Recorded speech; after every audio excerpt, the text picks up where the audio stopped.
Bismillahirrahmanirrahim. Assalamualaikum warahmatullahi wabarakatuh. Ibu bapak kajian Al-Quran secara tematik di Masjid Nurul Huda yang saya hormati. Mari kita mulai kajian online malam ini dengan tema Planet Bumi beserta isinya diciptakan untuk manusia.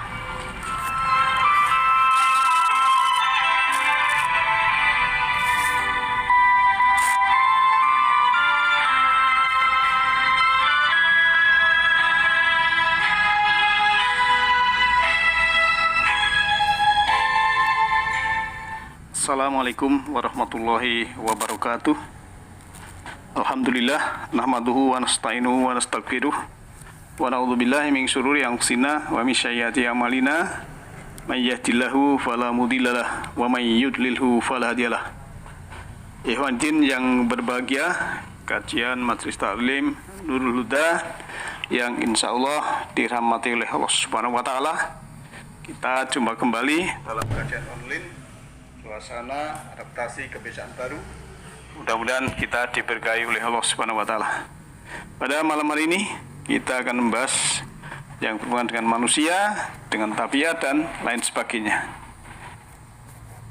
Iman ini yang berbahagia bahwa manusia itu diciptakan Allah, itu fisik juga tabiatnya. Allah menciptakan alam semesta, samawat dan bumi didasari suatu konsep atau desain penciptaan yang Allah sebut kalimatullah atau kalimatur rabbik, itu yang sempurna, benar dan adil sebagai implementasi dari ilmu dan kehendaknya. Dengan kata lain, segala yang ada dan terjadi di alam semesta ini adalah manifestasi dari kalamnya, manifestasi juga dari kalamnya. Saya ulang, boleh juga manifestasi juga dari kalimahnya. Ciptaan Allah itu bukan hanya sebatas wujud-wujud materi atau sosok fisik, tapi juga sifat-sifat atau tabiat dan perilaku setiap makhluknya.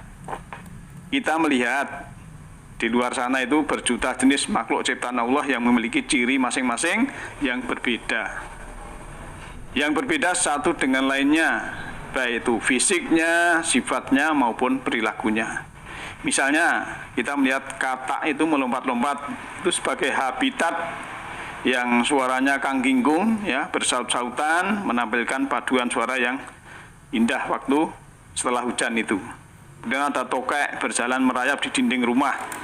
Itu kalau bernyanyi ya sendirian dengan suara yang seperti itu. Dan ada burung-burung yang berkicau di atas pohon, ya, sekali terbang melintas angkasa, dan banyak sekali.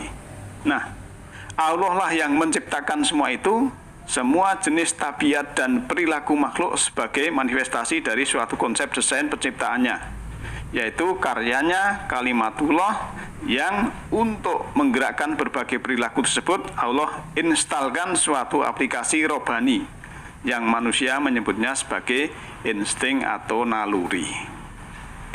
Ikhwan din yang berbahagia, semua makhluk yang hidup itu berkembang biak dan berperilaku menjalani kehidupan sesuai selaras dan yang telah didesain oleh penciptaan Allah Al-Khaliq, dan sebagai sesuatu yang telah ditetapkan. Sehingga istilahnya kalau Allah itu sudah mengejawantahkan atau menayangkan dan dengan kesuciannya, kemuliaannya dan kebesarannya, tanpa perlu diajari, diberi arahan atau diberi perintah larangan oleh siapapun, yang namanya makhluk-makhluk itu sudah tahu habitatnya, sudah tahu nalurinya dan instingnya. Fenomena dan perilaku alam atau makhluk yang begitu selaras dan harmonis itulah yang Allah sebut bahwa semuanya senantiasa bertasbih kepadanya. Kalau kita membaca surat Shaf, ya, ayat 1, A'udzubillahi minasyaitonirrajim, Bismillahirrahmanirrahim. Sabbaha lillahi ma fis samawati wa ma fil ard wa huwal azizul hakim. selalu bertasbih untuk Allah segala yang ada di langit, yang ada di samawat, dan apa yang ada di bumi. Dan Dia Allah itu maha canggih, maha tepat segala kebijakan dan keputusannya. Ini korelasi dengan surah Nur, surah 24 ayat 41. Alam taro anallaha yusabbihu lahu man fis samawati wal ardi wat-tayru shafat. Ya, wat-tayru shafat. Kula qad alima salatahu wa tasbihahu. Wallahu alimun bima taf'alun. Tidaklah kamu lihat bahwa Allah itu kepadanya selalu bertasbih. Kepadanya selalu bertasbih apa yang di langit dan apa yang di bumi. Selalu bertasbih apa yang di samawat dan apa yang di bumi. Termasuk juga burung dengan mengembangkan sayapnya. Masing-masing benar-benar telah mengetahui bagaimana sholat dan tasbihnya. Masing-masing mengetahui bagaimana berkehidupan harmonis dan selaras. Dan Allah Maha mengetahui segala perilaku mereka. Ini surat 24 ayat 41. Nah, sekarang bagaimana dengan kita selaku manusia? Manusia adalah makhluk Allah yang paling mutakhir, yang paling canggih, yang juga sama dengan semua makhluk lainnya, bahwa yang Allah ciptakan itu bukan hanya sosok fisiknya saja, jasmaninya saja, tapi juga tabiat dan perilakunya. Coba penjelasan cermati surat Shofat, ya, surat 37 ayat 96. Wallahu khalaqakum wa ma ta'malun. Allah lah yang telah menciptakan kamu dan apa yang kamu lakukan atau perilakumu. Ya, bahasanya ini fi'il madhi, khalaqa, telah menciptakan kamu dan juga apa yang kamu lakukan atau perilakumu. Nah, kita selaku manusia, selain dengan struktur anatomi manusia yang paling baik, paling rumit, paling canggih untuk menggerakkan perilaku manusia ini, Allah pasang pada penciptaan manusia itu, ya, selain insting yang juga terpasang pada makhluk hidup yang lain, manusia dipasangi yaitu jiwa yang komponen-komponennya Allah sebut afidah, yang dalam pengetahuan manusia disebut rasa atau perasaan, disebut karsa atau keinginan atau kehendak, dan disebut cipta atau nalar dan khayal atau imajinasi. Komponen-komponen jiwa inilah yang membuat corak dan kehidupan kualitasnya berperilaku manusia bertumbuh kembang dan beragam dari generasi ke generasi sepanjang zaman, menampilkan karya budaya dan peradaban. Ikhwanuddin yang berbahagia, sebagaimana pada makhluk hidup yang lain, pada penciptaan manusia pun Allah memasang berbagai insting atau naluri yang bersifat universal. Sebagai fitrah manusia, ya, naluri itu menyelamatkan atau melindungi diri. Jadi manusia juga punya sifat naluri berekspresi, punya sifat naluri bergaul, berkumpul, berkomunikasi, dan lain sebagainya. Setiap diri manusia memiliki berbagai jenis insting tersebut, meski dengan kadar kekuatan dan ketajaman yang berbeda-beda. Insting atau naluri inilah yang menggerakkan atau mengaktifasi unsur-unsur jiwa berupa rasa, karsa, dan cipta yang saya sebutkan di atas tadi. Maka berawal dari hidup atau aktifkan rasa, rasa inilah yang pertama aktif ketika bayi manusia lahir ke dunia ini. Saat seseorang merasakan sesuatu, maka secara naluriah ia mengekspresikan perasaan dengan menangis, tersenyum, tertawa, marah, dan seterusnya. Kemudian apa yang dirasakannya itu secara naluriah pula menginspirasi, mengaktifkan karsa, maka muncullah hasrat atau keinginan untuk bisa merasakan yang lebih baik, merasakan yang lebih nyaman, merasakan yang lebih menyenangkan, dan yang paling utama melindungi diri dan menyelamatkan diri. Selanjutnya, hasrat dan keinginan itu mengaktifkan komponen jiwa berikutnya, yaitu cipta atau istilahnya mengaktifkan pikir, nalar, dan imajinasi. untuk bisa menampilkan karya atau perbuatan atau perilaku, di mana perilaku atau karya tersebut menampilkan kesan citra yang diakses, disensor oleh rasa lagi, baik rasa pada diri sendiri dan juga perasaan orang lain. Demikianlah canggihnya penciptaan manusia melalui siklus interaktif dari rasa, maksud saya juga dari karsa, cipta karya dan citra, juga rasa kembali dan seterusnya, yang merupakan perangkat lunak atau software rencana atau rancangan atau desain Allah yang diinstalkan pada penciptaan manusia. Dengan itulah terciptanya perilaku manusia yang bersifat dinamis dan terus bertumbuh kembang, menampilkan budaya dan peradaban yang disebut sebagai produk akal budi manusia. Maka sering saya sampaikan bahwa Allah membukakan ilmu disesuaikan dengan peradaban dan kecerdasan manusia. Allah menciptakan dan membentuk perilaku manusia itu bukan dengan aran atau pengaturan yang bersifat naratif atau berupa perintah dan larangan, melainkan dengan desain atau konsep penciptaan sebagai bagian dari kalimatullah yang Allah sebut sebagai fitrah manusia. Nah, arahan berupa perintah dan larangan itu adanya pada petunjuk yang Allah tawarkan, yaitu Al-Quran, kepada manusia untuk keselamatan mereka di hari akhir. Itu pun bukan bersifat mengatur bentuk-bentuk atau modus perilaku, melainkan terkait nilai dan perilaku-perilaku tersebut, dan menunjukkan perilaku mana yang tumbuh membudaya dalam kehidupan manusia tersebut yang harus dihindari, dijauhi atau fasyak mungkar, dan perilaku mana yang sebaiknya dilakukan dan dikembangkan atau ma'ruf. Hadirin yang berbahagia, petunjuk Allah yang kemudian disebut juga din atau aturan hidup atau sistem hidup atau agama itu benar-benar sesuai, sejalan dan selaras dengan fitrah manusia. Tidak ada istilahnya yang menyalahi. Sebab mana mungkin Allah membuat petunjuk atau aturan atau din yang mengganggu, merecoki atau menabrak karya ciptanya sendiri. Selain itu pula manusia tetap punya pilihan akan menerima tawaran petunjuk dan bimbingan dari Allah atau tidak. Bahasanya mau iman silahkan, mau kafir silahkan.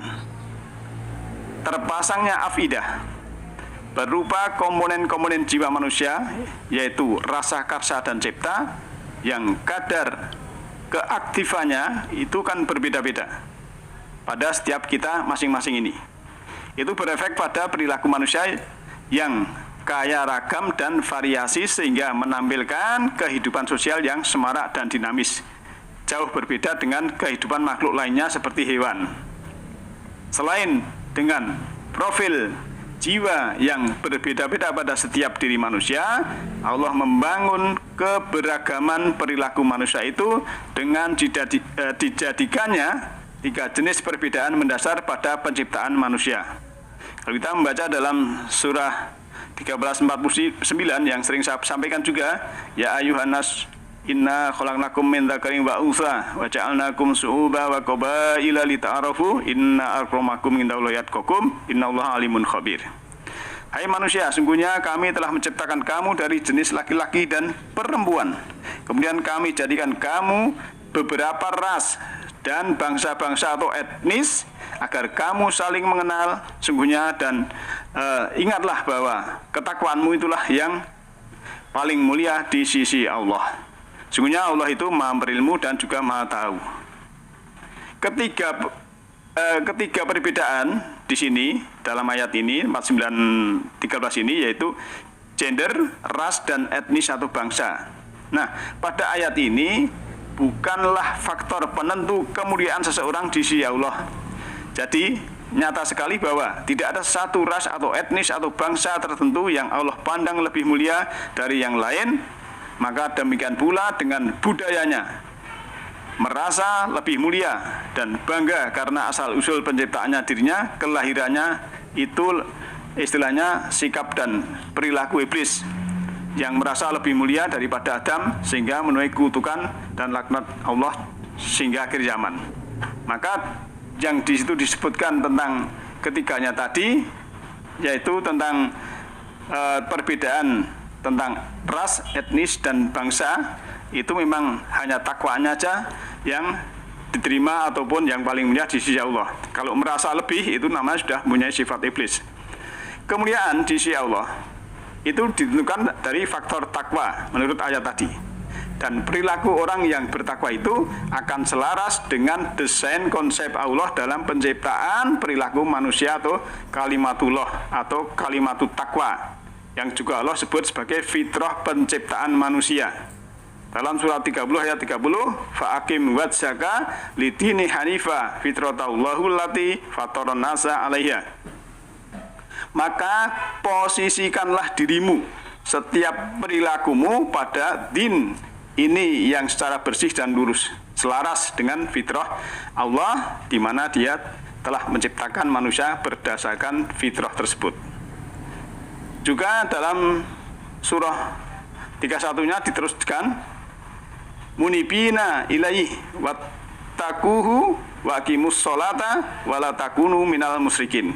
Dengan senantiasa merujuk pada fitrahnya, bertakwalah kepadanya, dirikanlah sholat dan janganlah kamu termasuk orang-orang yang mempersekutukan Allah atau menandingi konsep Allah.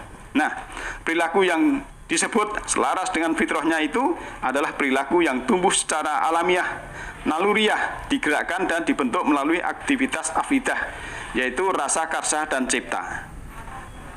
Bukan diarahkan dan dibentuk paksa dengan doktrin, ajaran, mitos, ya, seperti pohon tanaman yang dibonsai atau dibentuk mengikuti kerangka kawat yang dibuat orang, sehingga suatu tumbuhan yang tadinya tinggi bisa menjadi pendek dan lain sebagainya. Itu tidak sesuai dengan fitrah. Itu ibaratnya kalau kita manusia yang sebetulnya fitrahnya itu berkembang, dinamis, tapi dibelenggu hanya diarahkan kepada satu ras tertentu atau satu budaya tertentu. Dengan diciptakannya manusia selamat, dengan apa itu tadi surat 49 ayat 13, tidak ada perbedaan selain takwa, yaitu gender, ras dan etnis. Maka sebetulnya itu adalah supaya kita saling mengenal. Maka berbagai konsep robani yang sempurna dan tidak melewatkan sesuatu pun, ya, pastinya Allah pun menciptakan pula media untuk manusia bisa saling mengenali tersebut, yaitu sesuatu yang Allah sebut furqan atau penanda atau ciri-ciri perbedaan. Maka dalam surat 4, surat Al-Imran itu kan Dia menurunkan pula furqan, pembeda. Sungguhnya orang-orang kafir terhadap ayat-ayat Allah, bagi mereka azab yang keras. Allah itu Maha Perkasa dan mempunyai hukum. Mengenai kata menurunkan, itu bukan menunjukkan bahwa Al-Furqan atau pembeda itu sesuatu yang datang dari atas alias turun sebagai fenomena, melainkan perbedaan-perbedaan, penanda-penanda yang membedakan itu merupakan pengejawatan alias terlahir dari konsep penciptaannya atau kalimatullah yang saya sebut dari atas tadi. Dan semua itu merupakan ayat-ayatnya, fakta-fakta, pewujudan manifestasi dari kalimahnya. Maka siapapun yang mengingkari perbedaan yang Allah ciptakan itu, mereka itu kafir atau mengingkari ayat-ayat Allah dan akan menuai azab yang keras. Ikhwan yang berbahagia, maka dengan demikian kita harus paham bahwa kita harus mengetahui unsur daripada itu. Mudah-mudahan kita semua rahmati Allah. Nasruminallahi fa'akum qarib. Alhamdulillahirabbil alamin. Assalamualaikum warahmatullahi wabarakatuh.